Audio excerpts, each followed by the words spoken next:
Good morning everyone. बच्चों, हम English में अपना चैप्टर 8 पढ़ रहे थे, फायर, फ्रेंड एंड फो, है ना।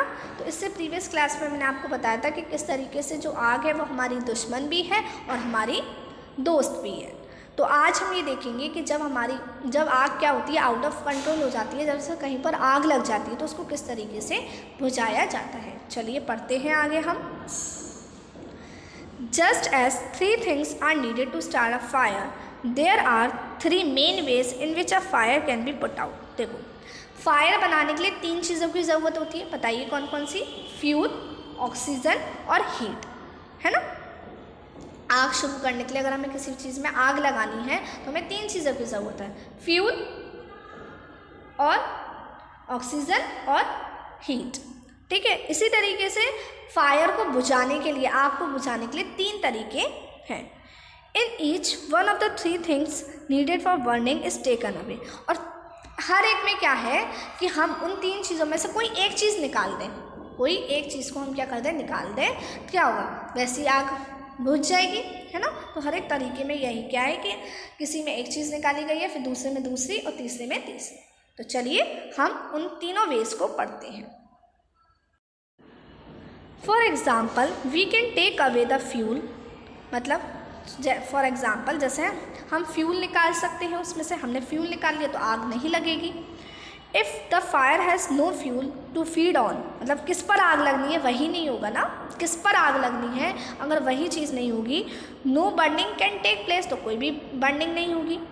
We often let a fire die out simply by not adding more fuel to it. देखो, जैसे मुझे आग बुझानी है तो मैं आग, जैसे मैंने लकड़ी जलाई, अब मैं चाहती हूँ कि अब मैं लकड़ी क्या हो जाए, जो आग है वो बुझ जाए, तो मैं क्या करूँगी, उसमें लकड़ी और नहीं डालूँगी। जो लकड़ी है, जितनी लकड़ी मैंने जलाई है वही जलकर क्या हो जाएगी, राख हो जाएगी। और मैं चाहती हूँ कि अब जो आग है वो बंद हो जाए, तो मैं उसमें और लकड़ी ऐड नहीं करूँगी, मतलब मैं उसमें और फ्यूल ऐड नहीं करूँगी। तो इससे भी क्या हो सकती है, इससे क्या की जा सकती है, आग बुझाई जा सकती है। दूसरा तरीका क्या है कि हम जो आग लगी है वहाँ तक ऑक्सीजन ना पहुँचने दें। ऑक्सीजन नहीं पहुँचेगी, वैसे क्या होगा, आग बंद हो जाएगी, है ना। No supply of oxygen means no fire, मतलब अगर ऑक्सीजन की सप्लाई नहीं होगी तो इसका मतलब क्या है कि कोई भी आग नहीं लगेगी। ठीक है, तो जब कभी आपने देखा होगा कहीं पर आग लग जाती है, छोटी वगैरह आग लग जाती है, छोटी मोटी आग लग जाती है, तो क्या किया जाता है, उस पर ब्लैंकेट डाल दिया जाता है। तो ब्लैंकेट क्या काम करता है, कंबल होता है ना, उसको डाल दिया जाता है। तो ब्लैंकेट क्या काम करता है, ये जो भी चीज़ जल रही होती है वहाँ तक ऑक्सीजन नहीं पहुँचने देता है। जैसे कोई चीज़ जल रही है, मैंने उसके ऊपर ब्लैंकेट डाल दिया तो ऑक्सीजन वहाँ तक नहीं पहुँचेगी ना, ऑक्सीजन पहुँचेगी नहीं तो क्या होगा, ऑक्सीजन जब पहुँचेगी नहीं तो आग बुझ जाएगी। कभी कभी तो हम आग को बुझाने के लिए कार्बन डाइऑक्साइड का भी इस्तेमाल करते हैं। किसका इस्तेमाल करते हैं, कार्बन डाइऑक्साइड का, क्योंकि ये भी ऑक्सीजन को उस बर्निंग मटेरियल तक पहुंचने की अनुमति नहीं देता है, मतलब वो ऑक्सीजन को वहां तक पहुंचने नहीं देता है, तो इसलिए हम कार्बन डाइऑक्साइड का भी यूज़ करते हैं। तीसरा तरीका ये है कि हम हीट हटा दें, मतलब पहले में मैंने फ्यूल हटाया, दूसरे में ऑक्सीजन और तीसरे में हीट हटा दें। If the temperature can be brought down below the flash point, the fuel stops burning. देखो, अगर जो चीज़ जल रही है उसका, अगर मैं टेम्परेचर उसके फ्लैश पॉइंट से कम कर दूँ, मतलब जहाँ फ्लैश पॉइंट क्या होता है कि उस पर जलना स्टार्ट हो जाएगी, तो मैं उसका टेम्परेचर उससे भी कम कर दूँ तो क्या होगा, जो फ्यूल है वो जलना बंद कर देगा, है ना। You blow on a burning matchstick or a candle, put it out. आप क्या करें, जैसे आपने जो भी जलती हुई माचिस है या फिर कैंडल, आप उसको बुझा दें तो वो चीज़ जलना बंद हो जाएगी, फ्यूल अपने आप।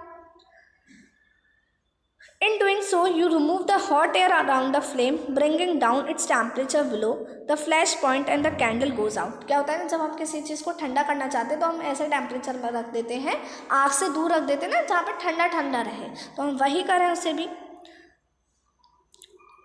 Sometimes water is spread on a fire, कभी कभी क्या होता है हम पानी भी स्प्रे करते हैं, है ना, पानी से आग बुझाई जाती है, क्योंकि ये क्या करता है, जो भी हमारा फ्यूल जल रहा है जो भी फ्यूल हमारा जल रहा है तो उस फ्यूल को जलने, जो फ्यूल की हीट है उसको एब्जॉर्व कर लेता है, ले लेता है। तो जब हीट निकाल ली जाएगी तो हीट निकालने की वजह से क्या होगा, फायर, उसका जो टेम्परेचर है वो कम हो जाएगा और आग लगना बंद हो जाएगी, आग बुझ जाएगी। ठीक है। और जब हम किसी चीज़ में बहुत सारा पानी डालते जाते हैं, बहुत सारा पानी डालते जाते हैं तो इससे क्या होता है, ऑक्सीजन की सप्लाई कम हो जाती है और ऑक्सीजन की सप्लाई कम होने का मतलब आग बुझ जाएगी। आई बात समझ में सभी बच्चों को? चलिए आगे देखिए। Sometimes some fires can not be put out with water. लेकिन क्या होता है, कभी कभी कुछ ऐसी आगें होती हैं जिन्हें हम पानी से भी नहीं बुझा सकते।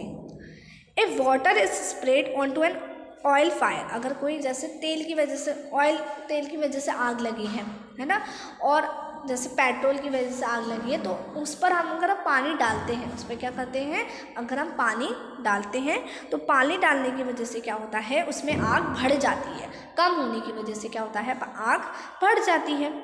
और जब आग बढ़ जाएगी तो इससे क्या होगा, ये हमारे लिए बहुत खतरनाक होती है, क्योंकि फिर क्या होता है, उस ऑयल के साथ पानी भी हमारा बहने लगता है और आग क्या हो जाती है, बहुत बढ़ जाती है और चारों तरफ और आग फैल जाती है। ठीक है। तो जो भी इलेक्ट्रिकल अप्लायंसेस की वजह से आग लगती है, जैसे इलेक्ट्रिक शॉक की वजह से आग लगी, तो ऐसी आग में हमें पानी का इस्तेमाल नहीं करना चाहिए। The person spraying water might receive an electric shock and be killed. और ऐसा हो सकता है जो इंसान पानी डाल रहा है, जो इलेक्ट्रिकल अप्लायंसेस हैं हमारे, बिजली से चलने वाले अप्लायंसेस हैं, अगर उनसे आग लगती है तो क्या होता है, जो इंसान पानी डाल रहा होता है उस आग पर, कभी कभी उसे भी इलेक्ट्रिक शॉक लग जाता है या फिर उसकी डेथ भी हो सकती है। A carbon dioxide extinguisher is the best thing to fight an electrical fire. तो इसमें बताया है कि इलेक्ट्रिकल फायर से लड़ने के लिए, जो इलेक्ट्रिकल अप्लायंसेस की वजह से जो आग लगती है उससे लड़ने के लिए सबसे बेस्ट चीज़ है कार्बन डाइऑक्साइड एक्सटिंग्विशर्स। क्या है, कार्बन डाइऑक्साइड एक्सटिंग्विशर। आपने देखा होगा एक्सटिंग्विशर्स लगे होते हैं ना, जो भी बिल्डिंग्स वगैरह होते हैं वहाँ पर एक्सटिंग्विशर लगे होते हैं ताकि वो उस आग को बुझा सकें।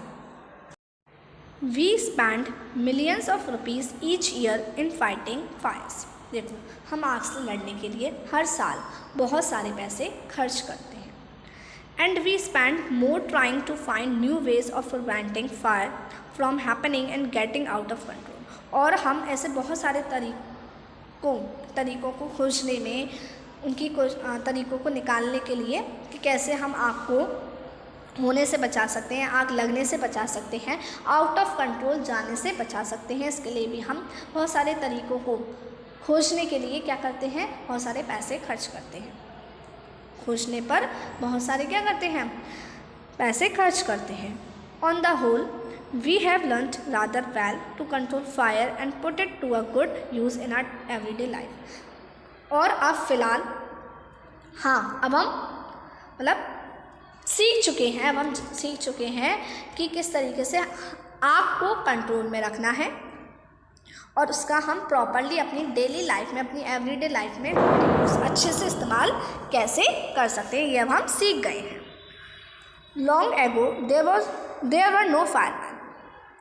When fire broke out everybody became a fire fighter. देखो, पहले कोई फायरमैन नहीं था कि कोई आग बुझाने वाला इंसान हो, नहीं। जब भी आग लगती थी तो सब लोग फायर फाइटर बन जाते थे, सब लोग आग से लड़ते थे।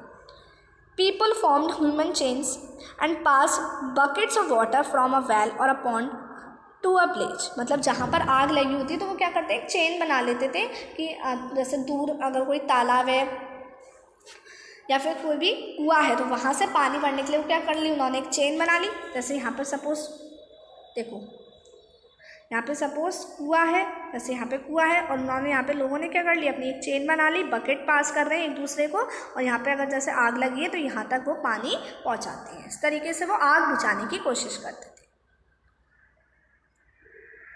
Now there are laws about building constructions which ensure that space is left between buildings to reduce the fire risk. लेकिन अब क्या है, कोई भी कंस्ट्रक्शन होता है तो कंस्ट्रक्शन होने के कुछ रूल्स है, कानून है जो ये सुनिश्चित करते हैं कि जो भी मतलब फायर रिस्क को कम करने के लिए, आग लगने को कम करने के लिए, फायर ना लगे, आग ना लगे, इसलिए स्पेस बिल्डिंग्स के बीच में क्या की जाती है, स्पेस रखी जाती है। Every new building specially of public place must ensure observance of fire prevention norms. देखो, स्पेशली जो भी कोई भी नई बिल्डिंग बनाई जाती है तो उसको इस वे में ही बनाया जाता है, और कोई भी अगर पब्लिक प्लेस पर हम कोई बिल्डिंग बना रहे हैं तो उसको इस वे में ही बनाया जाता है कि वहाँ पर आग लगने की संभावना ना हो। Bands of firefighting workers with a special equipment known as fire brigades are there to put out fires। देखो, आपने फायर ब्रिगेड्स के बारे में पढ़ा होगा, सुना है ना। फायर ब्रिगेड्स क्या होते हैं? फायर ब्रिगेड्स का काम क्या होता है? आग को बुझाने का। फायर ब्रिगेड्स का काम यही तो होता है, उनके पास बहुत स्पेशल इक्विपमेंट्स होते हैं, बहुत सारी चीज़ें होती हैं उनके पास जिससे क्या करते हैं, वो आग को बुझाते हैं। अब देखो, मैंने बताया था ना पहले इस तरीके से आग बुझाते थे, आप इस पिक्चर में देख सकते हैं क्या कर रहे हैं। जैसे अगर यहाँ पर कोई कुआं है और यहाँ आग लगी है तो ये बाल्टी पास कर रहे हैं आग को बुझाने के लिए, पानी की बाल्टी, ठीक है। Fire fighters are highly trained people. जो फायर फाइटर्स होते हैं, जो फायर ब्रिगेड्स होते हैं, उनको हाईली ट्रेंड किया जाता है कि वो आग को बुझा सके, बहुत अच्छे से वो आग को बुझा देते हैं, और उनके पास बहुत सारे इक्विपमेंट्स भी होते हैं जो उनको आग बुझाने में मदद करते हैं। They possess many skills. They cut off electricity supply, knock down dangerous walls, spray water and other materials to bring fire under control। मतलब वो आग को कंट्रोल में लाने के लिए बहुत सारी चीज़ें करते हैं, जैसे वो इलेक्ट्रिसिटी सप्लाई बंद कर देते हैं, वो जो भी बहुत खतरे वाली जो दीवारें हैं, मतलब वो अल्टीमेटली उनके पास इतनी सारी ट्रेनिंग होती है, इतनी सारी स्किल्स होती हैं कि वो आग को अपने कंट्रोल में ले लेते हैं। आग को आउट ऑफ कंट्रोल, जो आग चली जाती है आउट ऑफ कंट्रोल, मतलब कहीं पर आग लग जाती है तो वो उसको बुझा देते हैं। They are also trained in first aid so that, और उनको मतलब फर्स्ट एड भी आता है, उनको फर्स्ट एड भी सिखाया जाता है कि जहाँ पर वो आग बुझाने जा रहे हैं वहाँ पर इंसान भी है, वो भी क्या हो सकता है, कोई घायल हो गया हो, किसी के चोट लग गई हो, वहाँ पर आग की वजह से लग गई हो, जल गया हो वो, या फिर धुएं की वजह से उसको कोई भी प्रॉब्लम हो गई हो, तो उस चीज़ को भी क्या कर सके, उनकी लोगों की मदद कर सके, ठीक है। The discovery of fire and its uses helped early man to cope with nature better and gradually adopt a settled mode of life. देखो, जैसे आग का आविष्कार हुआ और उसके अर्ली मैन ने इसके यूजेस सीखे कि किस तरीके से हम आग का इस्तेमाल करते हैं। देखो, आग हमारे लिए बहुत ज़रूरी है ना। आग नहीं होगा तो हम खाना कैसे पकाएंगे? आग हमारे लिए बहुत ज़रूरी है ना, तो हमें उसका प्रॉपर यूज़ करना आना चाहिए। तो जो अर्ली मैन थे, जो जैसे आग का आविष्कार हुआ, आग के उनको यूजेस समझ में आए, तो अर्ली मैन को ये सारी चीज़ों ने बहुत मदद की कि वो जो प्रकृति से बहुत अच्छे से डील कर सकें, उसका सामना कर सकें, और धीरे धीरे उनको एक सेटल्ड मोड ऑफ लाइफ, मतलब उनको धीरे धीरे उन्होंने अपनी एक अच्छा जीवन कर लिया। Fire is still worshipped in many parts of the world. बहुत हमारे दुनिया के कई हिस्सों में आग को पूजा जाता है, उसकी आग की क्या की जाती है, पूजा की जाती है। Fire is indeed a friend but as we know it can be dangerous enemy once it gets out of control. Fire हमारी क्या है, दोस्त है, लेकिन कब तक दोस्त है, जब तक वो कंट्रोल में है। जैसे ही वो आउट ऑफ कंट्रोल हो जाएगी, फायर हमारे लिए क्या, बहुत ही खतरनाक हो सकती है, क्योंकि बहुत सारे लोगों की जान ले सकती है, बहुत सारी चीज़ें नष्ट कर सकती है, ठीक है। तो आपको इस चैप्टर में समझ में आया कि हम किस तरीके से आग को बुझा सकते हैं, और आग को बुझाता कौन है, आग हमारे लिए कैसे दुश्मन हो सकती है, फ्रेंड कैसे है। तो इसी के साथ ये चैप्टर आपका यहीं फिनिश होता है। आई होप आपको ये चैप्टर अच्छे से समझ में आया हो। नाउ आपको ये चैप्टर अच्छे से रीड करना है, समझना है। नेक्स्ट क्लास में मिलते हैं। इसी चैप्टर है, अच्छा लगेगा, अच्छा है ना चैप्टर, आपको अच्छा लगा ना, तो चलिए अब नेक्स्ट क्लास में मिलते हैं। Bye bye, take care.